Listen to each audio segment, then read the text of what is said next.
Bueno, y nuestro invitado es José González, que todavía está en el Perú, pero ya retorna a Nueva York, donde radica hace 30 años. Buenas noches, José. Encantado, Oscar. A ver, el gobierno de Venezuela y la oposición venezolana acaban de reunirse este fin de semana en México, teniendo como intermediario, ¿no es cierto?, a Noruega.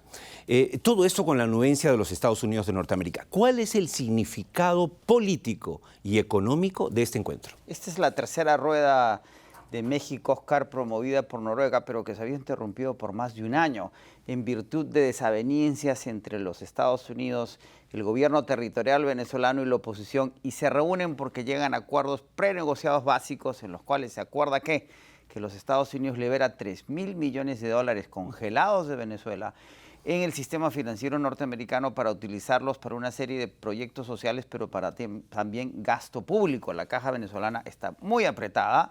Se aprueba la licencia de Chevron. Recordemos que entre el 17 y el 19 se aplican sanciones a Venezuela de lo que se llama primer y segundo grado. Las de primer grado son a las personas, las de segundo grado son las que hacen negocios con Venezuela. Venezuela no puede exportar petróleo a los Estados Unidos ni a Europa. Chevron empieza a producir petróleo y a venderlo a los Estados Unidos. Hay una cantidad de restricciones, pero es el primer paso de aquello que hemos mencionado sistemáticamente en el programa por varios meses. Esto quiere decir, en sencillo, que Estados Unidos de Norteamérica, con Joe Biden a la cabeza, normaliza relaciones comerciales, políticas con Venezuela de Maduro, sí o sí. Sí o sí. Además, el proceso empieza, el país publica un artículo diciendo que los acuerdos se deben más a la necesidad de petróleo de los Estados Unidos que los de Venezuela de acceder a los activos congelados y a los mercados. En realidad, Maduro jugó bien sus cartas, resistió, aguantó.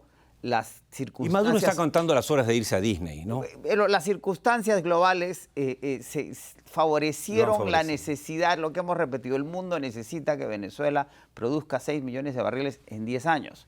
Ya Chevron dice que pueden pasar de los actuales 770.000 a 1 millón, a 1,5 millones en los próximos 18 meses. Ese es el primer paso. Hay una presión muy grande de Francia, Italia y España para que esto suceda. ¿A qué se compromete el gobierno de Maduro? Entre otras cosas, a liberar a los prisioneros políticos, respetar los derechos humanos, seguir las indicaciones de Naciones Unidas al respecto y tener una elección transparente en el año 2024. Interesante. Has estado 3 semanas en el Perú, exponiendo, reuniéndote sobre todo con empresarios mineros. ¿Cuál es tu percepción sobre lo que has visto y escuchado? Hay una percepción clara, Oscar, del tremendo potencial. Lo habías discutido con el exministro Franque en el primer bloque, con el exministro de Transportes en el segundo, de que el potencial del Perú es inmenso. Les decía a los estudiantes de la Universidad La Salle en Arequipa y de la Universidad San Pablo que el siguiente salto evolutivo de la humanidad pasa por el sur peruano y la capacidad de ese sur peruano minero de producir cobre. Necesitamos muchísimo cobre para la transición energética. Y creo que poco a poco se va colando esa sensación.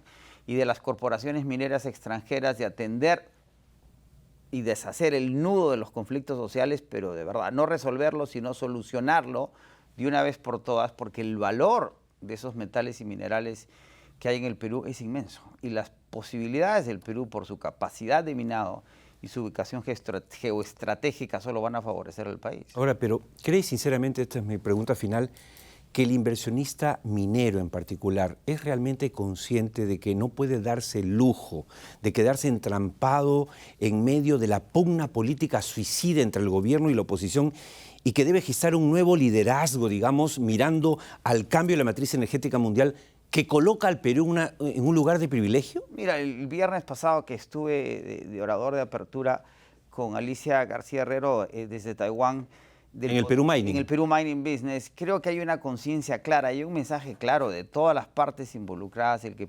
potencial es muy inmenso. Ahora bien, ese potencial no era tan evidente hace 1 año o 2 o 3, es muy claro de ese potencial y que hay una necesidad de que las partes se pongan de acuerdo y que la Sociedad Nacional de Minería, así como la Sociedad Nacional de Industrias lo estuvo en su momento, la Sociedad Nacional de Pesquería en otro momento, la CONFIEP en otro momento, hoy día en virtud del gran potencial que representa, la gran promesa que representa la minería en el Perú, la Sociedad Nacional de Minería tiene que asumir el rol histórico que le corresponde, además de transformar la narrativa y el imaginario alrededor de la minería y que entendamos los peruanos que la minería es positiva. Tiene que ser verde, tiene que ser socialmente responsable, tiene que ser corporativamente transparente, pero esa minería es la que nos va a permitir acceder al desarrollo. Recordemos, el crecimiento es económico, el progreso es financiero, el desarrollo es humano. Bueno, gracias por estar con nosotros hoy.